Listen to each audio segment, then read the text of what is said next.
story you're about to hear is true. The names have been changed to protect the innocent. Dragnet.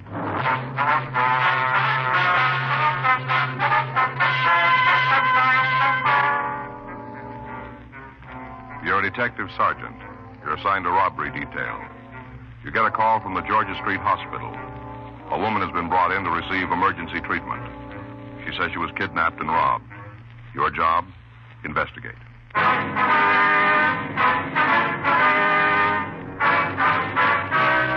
Dragnet, the documented drama of an actual crime.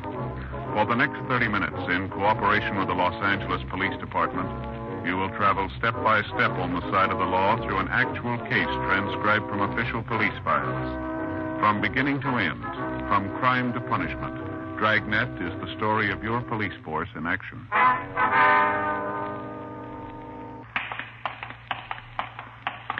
It was Wednesday, February 4th. It was cool in Los Angeles. We were working the night watch out of robbery detail. My partner's Frank Smith. The boss is Chief of Detectives Thad Brown. My name's Friday. We're on our way out from the office, and it was 8:32 when we got to Georgia Street Hospital, the treatment room. Dr. Hall? Oh, hi, Frank. Be right with you. Excuse me. Certainly, Doctor. Hi. Hi, Doctor. That the Alston woman? Yeah. How is she? Bruised about the face, not too serious. You can leave when you finish with her. Good. Can we go in now? Sure. Let me know when you're through with her. All right. Thanks, Doc.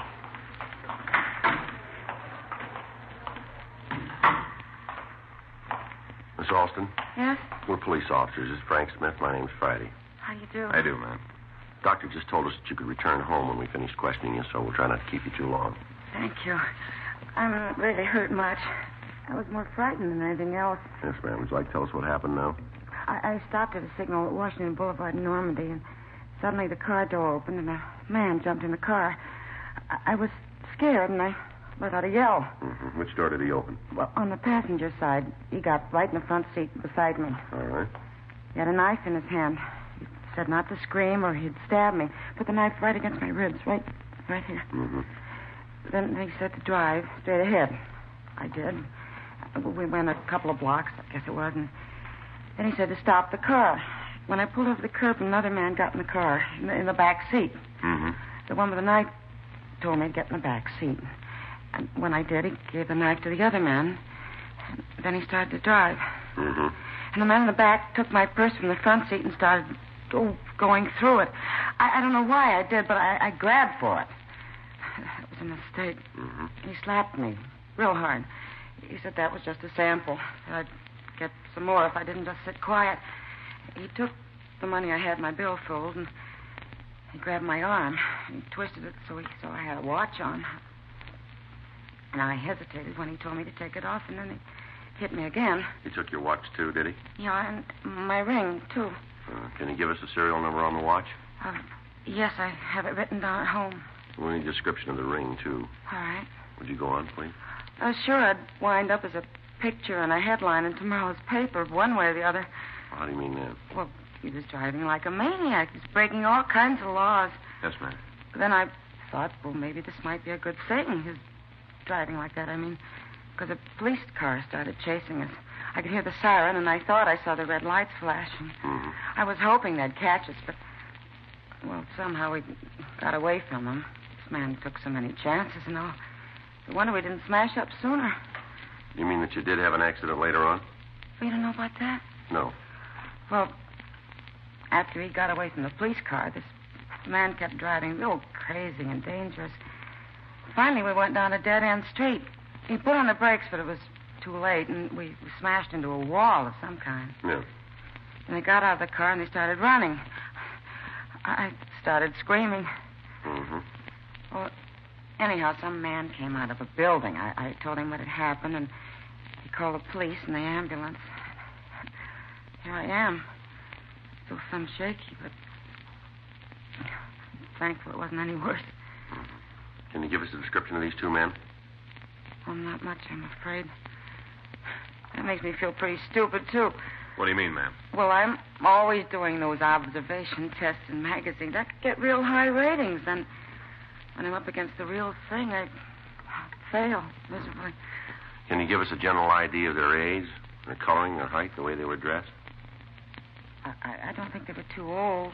maybe around 20 or so. Mm-hmm. They had dark hair. I can't tell you how tall they were. The only time I saw them standing up was when they ran away from the car. I see. As I remember, the one that drove had on a sport coat, tan color. And the one in the back had on a brown suede jacket. You know, the kind with the knit cuffs and the collar and the waist. That's about all I can remember. I'm sorry. That's all right, Miss Alston. We appreciate the fact you're under a pretty bad strain. I really thought they'd kill me. Yes, ma'am. You remember if they were clean shaven? You mean that they have mustaches? That's right. No, they didn't. Well, you remember if either of them had any scars or marks on their faces, anything distinguishing that might help us identify them later? Well, if they did, I didn't see any, but... Well, there was one thing. I don't know if it means anything. Yeah. The one that was driving had a bandage on his thumb. I could see that because he held the steering wheel up near the top. On which hand? The right one. It was all wrapped up, you know, all around, not just an adhesive kind. Mm-hmm. I'm sorry I can't give you more information. That didn't make me happier than for you to catch them. Especially the one that kept hitting me, the one in the back seat. Yes, ma'am, we understand. I think he enjoyed it. He'd grin when he did it. After I made the mistake of grabbing for my purse. I tried not to give him a reason to hit me again. It didn't help. He just hit me when he felt like it. No reason at all. Really wouldn't have made any difference what you did, ma'am. How do you mean, Mr. Friday? Men like that, Yeah? they don't need a reason.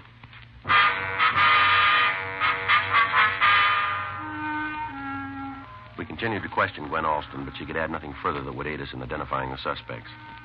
She did give us a description of the ring. She said she would call and give us the serial number of her watch. She couldn't tell us anything about the knife used to intimidate her other than the fact that it had a blade about 6 inches long. We asked her to come down to the city hall and check the mug books. Dr. Hall released the victim, and she returned home in the company of her brother. The radio unit that had answered the call had gotten out a local broadcast on the two suspects. They impounded the victim's car, and it had been moved to the official police garage. 9:37 p.m. Frank and I drove over to Wall Street. The crew from Leighton Prince had just finished going over the car. Hi, Joe, Frank. Hi, Harlan. How are you? You fellas draw this one? Yeah. You going to give us some help this time? Yeah, just finishing. Doesn't look too good. Yeah? Got a couple of partials, nothing real clean.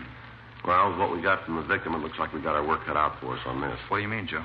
Well, all she could give us in the way of a description would fit any number of guys. I see. Well, we got something out of the back seat that might be of some use to you. What's that, Harlan? I got it right here in an envelope. There you are, Joe. What's this? Well, that aluminum container has some corneal lenses in it. What do you mean? Eyeglasses. You know, the kind that fit right in the eye. Oh. Where'd you find them? In the back seat, right on top of the cushion. Well, it might be something. We'll have to check with the Alston woman, see if they belong to her or anybody in her family. Yeah. What is this case, Joe? Kidnapping robbery. How many suspects? 2. One woman in the car? Yeah. Hurt her at all? Yeah, beat her up a little. Huh. Real He-Man, huh? I sure wish I had more for you fellas to go on. Yeah, Harlan, we don't have much, but at least we know something. What's that, Joe? When we reach these two, Yeah. they won't give us any fight. We went back to the office and called Gwen Alston. She told us the corneal lenses found in her car did not belong to her or to any member of her immediate family. She also gave us the serial number on her watch. We took the container over to the crime lab. Ray Pinker said because of the facets on the lenses, he thought it was a type made by the Stimson Company. The next morning, we drove out to their shop. We talked to George Dudley. We showed him the lenses. Yes, that's our lens. You can tell quite easily when you hold it up to the light. You see those little facets? Mm-hmm. Where is it? Oh, yeah. Could you tell us who these were made for, Dudley? I can give you the name of the optician. Appreciate it if you could. I'll have to check our files, but it shouldn't take too long. All right, sir. Ordinarily, we'd have checked lens power, diameter, and radius curvature. Yes, sir. But this is special type lens. That so? It's used to correct a condition of the eye known as keratoconus. What's that, sir? Conical cornea. Oh. We don't make too many of them. Excuse me, I'll get the name of the optician for you. All right, fine. Pretty good deal, huh? Yeah. I know a fellow who wears them. Says he used to hate to get a haircut, but not anymore. All right. Yeah, with these glasses on his eyes, now he can get his haircut and still read the magazines. Oh, I found it for you. that's good. These were made for John L. Roberts. Just a minute, sir. I'd like to write that down. Okay, go ahead, please. John L. Roberts, Mm-hmm. 439 Camden Drive, Beverly Hills. Thank you, sir. Got it? Yes, sir. This is the optician that sent in the prescription, huh? That's right. All right, fine. Thanks for your cooperation, Dudley. Not at all. I always get a kick out of helping you fellas. Yes, sir. A lot of steps to solve a crime, aren't there? Quite a few, yeah. Sure hope I've given you a little something. You have? A lot of steps. Yes, sir. You helped us make the first one.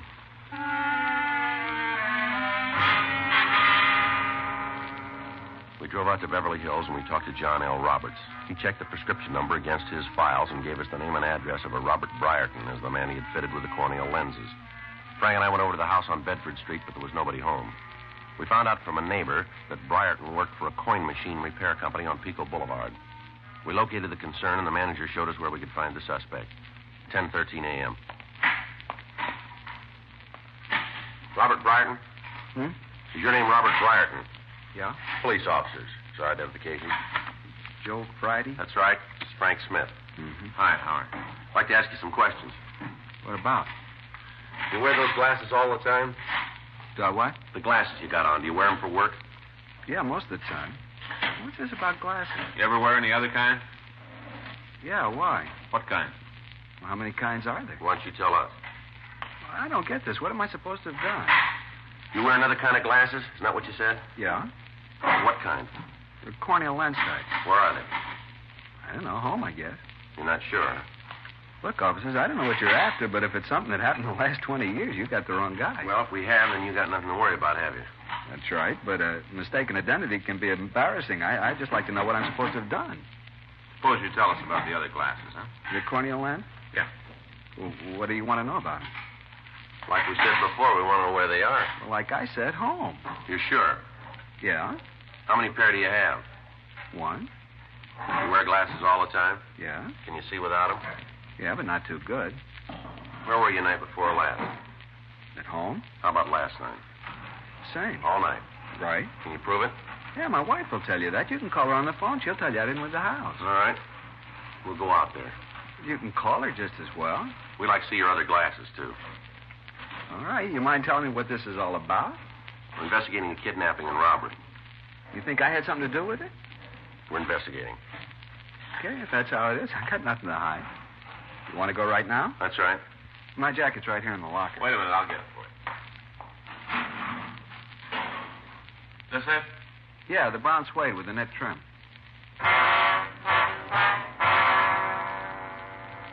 We took Robert Brierton with us, and we drove out to his home. On the way, he continued to deny any knowledge of the crime. Because the victim, Gwen Alston, had been unable to furnish us with much of a description of the suspects, it was difficult to determine whether or not Brierton was one of the men. He had dark hair. He was in his early 20s. The suede jacket he wore checked out. 11:07 a.m. Anna? Anna? Guess you didn't hear. It's all right. We'll wait for her. Now, I've been trying to make up my mind whether I should be mad or not. I know you're only doing what you have to, so I guess there's no need to get overheated, but I'll say it again. You got the wrong guy. Well, if we're wrong, we'll admit it. Just hope this doesn't put me in bad down at work. No need for it, too, if you're innocent. I suppose so. You want to sit down? I don't know just when my wife will get back. If you don't mind, we'd like to see your other glasses now. Oh, sure, I'll get them for you. Where are they? Well, I usually keep them on the bedroom dresser when I'm not using them. All right, we'll go with you, all right? Sure. Hope she made the bed. She's a pretty good housekeeper, but sometimes she gets a little sloppy about it. Yeah. I swear they were right here on the dresser. Yeah. I haven't had them too long. I switch off with these that I'm wearing. Did you wear them yesterday? Yeah, but then they should still be on the dresser. I don't know where they could be. Well, maybe we can help you. What do you mean? Who's back there? Anna? What are you doing home? Honey, these are police officers. This is my wife. I do. How you doing, ma'am? What are they doing here? We'd like to talk to you, Miss Brierton. About what? Now, don't worry, dear. But what's it all about? Would you like to step out in the other room, please? It's all right, dear. I don't understand this. Listen, do. Can you tell us where your husband was Tuesday night? He was home with me. How about last night? He was here all evening. You sure? Well, yes, he came home from work and stayed in all evening. Oh, I see. What is it? Police business. You think Robert had something to do with it? Yes, we do. When did this happen? Last night. I told you he was home all evening. That may be true, but these corneal lenses were found in the victim's car. They belong to Robert? That's what his optician told us, yeah. It's all wrong. Well, the victim was beaten by a man who wore a jacket, brown suede with knit trim. That's the kind your husband owns, you know. But he wasn't out of the house, I tell you. I'm afraid we'll have to take him downtown. No, he didn't do it. I know it. I'm sorry, Miss Brierton. These are your husband's lenses. They were found in the victim's car. But he was with me all evening. That may be, but we're going to have to hold him. No, he didn't do it. It was Gordon. Gordon who? I let him wear Robert's jacket last night. Well, who's Gordon? My brother.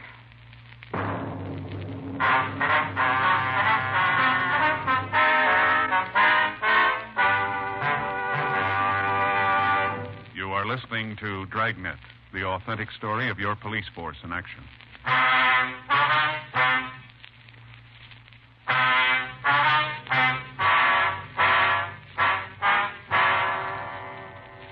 Mrs. Briarton went on to explain that she let her younger brother take the suede jacket the previous night. She also told us that the boy was living with them while he attended school. After questioning her further, we learned that Gordon Heddig had been in trouble with the police before. We called the office and asked Jack Crowley to check the name and description through R&I. We also asked that if he came up with a record, he'd have Harlan Stahl compare Heddig's fingerprints with the partials found in the victim's car. Frank and I got the address of the school that the boy was attending, and we drove over to see him. We waited in a small office while the school authorities located him. Well, Miss Alston was right about what she told us. What do you mean? Well, she said she couldn't give us a very accurate description. Yeah. She said the ages might be around 20 or so. Mm-hmm. Not many high school students look 20, not even seniors. Yeah, that's true, but according to what the Briartons told us, this could be the boy. Yeah, that's right. Come in. Come on in, son. Close the door.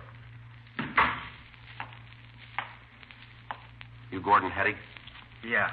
Police officers, Heddig. What do you want me to do? Stand at attention? I told you once to come on in. Now, come on over here.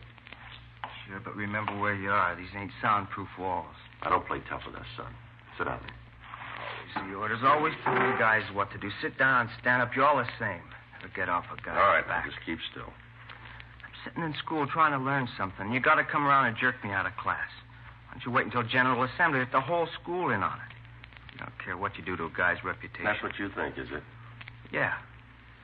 Now, listen, son, we never heard of you before today, but we're finding out fast. The way we got it, you've gone way out of your way to make your own record, and you didn't do it in the classroom. We've got a good reason to be here. If you're innocent, you won't have to worry about what anyone in this school thinks. You don't sell me, mister. We don't have to, son. If you're clean, it's like we never met you. But I'm going to put it right on the line for you. The way this thing shapes up right now, we think you already bought yourself another hunk of trouble. Figures. I'm made before I go in. That's where you're wrong, kid. Nobody's going to tag you with a bum beef. You give us the right answers, and like my partner said, we never met you. All right. What do you want from me? You can start by telling us what you did last night. I went to a show. Where? Downtown. What time? Oh, around 7, I guess. Who was with you? Nobody. Went by myself. What was the name of the theater? The Dawn. What'd you see? What pictures? Yeah. I don't remember right off. One was a Western. That was about spies. You're all by yourself. I said so, didn't I? What time did you get out of the show? Around 10, I guess. What'd you do then? Went home. What kind of clothes did you have on last night? What do you mean? What were you wearing? Oh, jacket, sports shirt, usual stuff. What kind of jacket? Suede. Belong to you? No, my brother-in-law. Mm-hmm. How'd you get out to Washington and Normandy? To where? Washington and Normandy. I told you I was downtown. Say, what is this? You tell us. You were in that car, weren't you? What car? The one you beat the woman in. Oh, you're crazy. Who was with you? I told you I was alone. What more do you want? The name of the person that was with you. I don't know what you're trying to tag me with, but you're not going to make it this time. I told you I was at a show by myself. How do you think you can prove I wasn't? We found the lenses you lost from the jacket pocket. Boy, this gets wilder all the time. I was sitting in the show last night, that's it. In other words, you don't want to tell us about it, is that it? About the show. All right, Heddig, you play it your way. It's going to take us a little longer, that's all. Same old story. Don't make any difference what I say. You know I got a record, so I'm guilty. Don't make any difference. Either way, I'm the pigeon. No, you're wrong. Not with us, Heddig. Oh, come on. I just didn't fall off the Christmas tree. There's only one way we want you. Yeah? If you're wrong.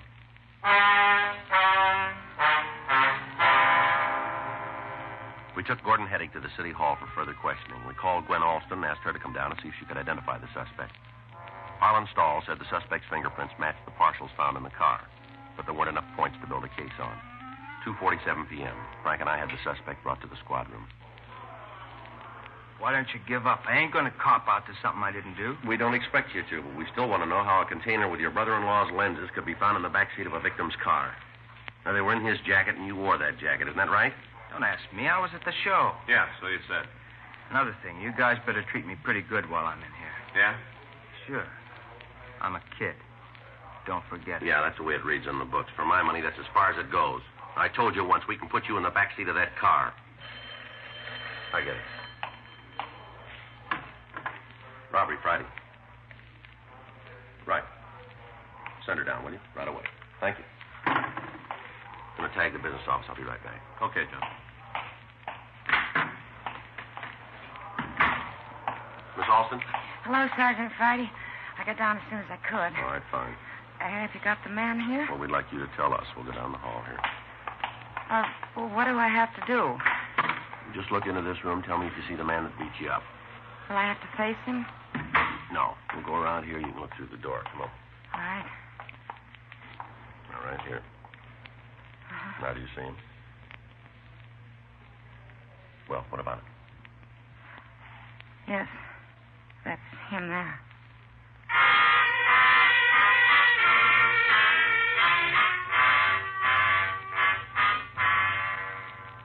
We confronted Gordon Heddick with the fact that he'd been positively identified by the person he had beaten and robbed. He still refused to admit any knowledge of the crime. We booked him on Section 700 Sub-M, robbery. A check was made of the FI cards in an attempt to identify the person who'd been with Heddick the night before. We called Newton, University, and 77th Street divisions. When we checked with Central, a clerk went through the files and found that the suspect had been stopped at 9th and Main Streets at 10 p.m. the previous night. Frank and I went over to the 1st Street station. Is the FI card you wanted, Sergeant? Thank you. Mm-hmm. Well, here's what we're looking for. Yeah? Wasn't alone. A person by the name of John Burko was with him. Officer make a card on him, too? Yeah, I got it here. What about the other guy? Thank you. John Burko, B-E-R-K-O, age 19, 506 Holt Avenue. Yeah. Something else in the back here that checks out. What's that? Notation the officer made. Yeah. Burko's right thumb was bandaged.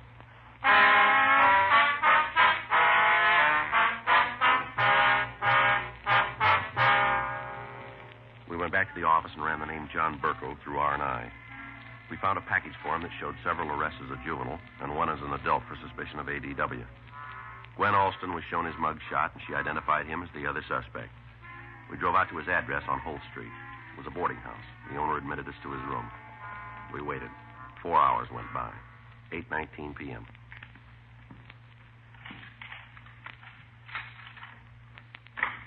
All right, Burko, hold it right there. What? Police officers, get your hands over your head. Come on, move. Sure. Over the door. Come on. Hands up on the door. All right, now hold it right there. All right. Okay. He's clean, Joe. What's the pitch? Come on, turn around. Get your hands behind your back. All right. Hey, take it easy with my thumb. I think I got blood poisoning. Yeah. Now, you want to tell me what this is about? A friend of yours sent us over to get you. Says you always work together on everything. He's kind of lonesome without you. Who are you talking about? Heddick. He sent you here. He copped out to you? All right, let's go. What did he say? You figured. We're here. That Fink. Big talk about how he'd never cop out to anything. Never admit nothing. Well, that's the way it is when you get mixed up with young squirts. All right, let's go. Lousy punk. Suppose you know how he beat up that woman. Yep. Should have heard him afterwards, laughing about how he hit her. Should have figured he'd cop out if he got nailed. No guts. Got to beat up on women. No guts at all. Well, that's real funny, isn't it? What's that? We just talked to him. Yeah? He said the same things about you.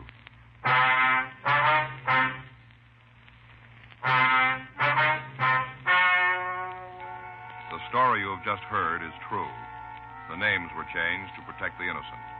On June 9th, trial was held in Department 97, Superior Court of the State of California, in and for the County of Los Angeles.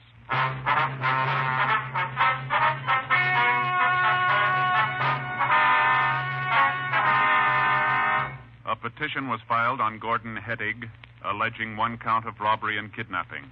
He was declared unfit as a juvenile and ordered to be tried in Superior Court. Gordon Jerome Heddick and John Carlton Burko were tried and convicted of robbery in the first degree, one count, and kidnapping for the purpose of robbery. Robbery in the first degree is punishable by imprisonment for a period of not less than 5 years. Kidnapping for the purpose of robbery with bodily harm is punishable by imprisonment in the state penitentiary for life without possibility of parole. Dragnet. The story of your police force in action is a presentation of the United States Armed Forces Radio Service.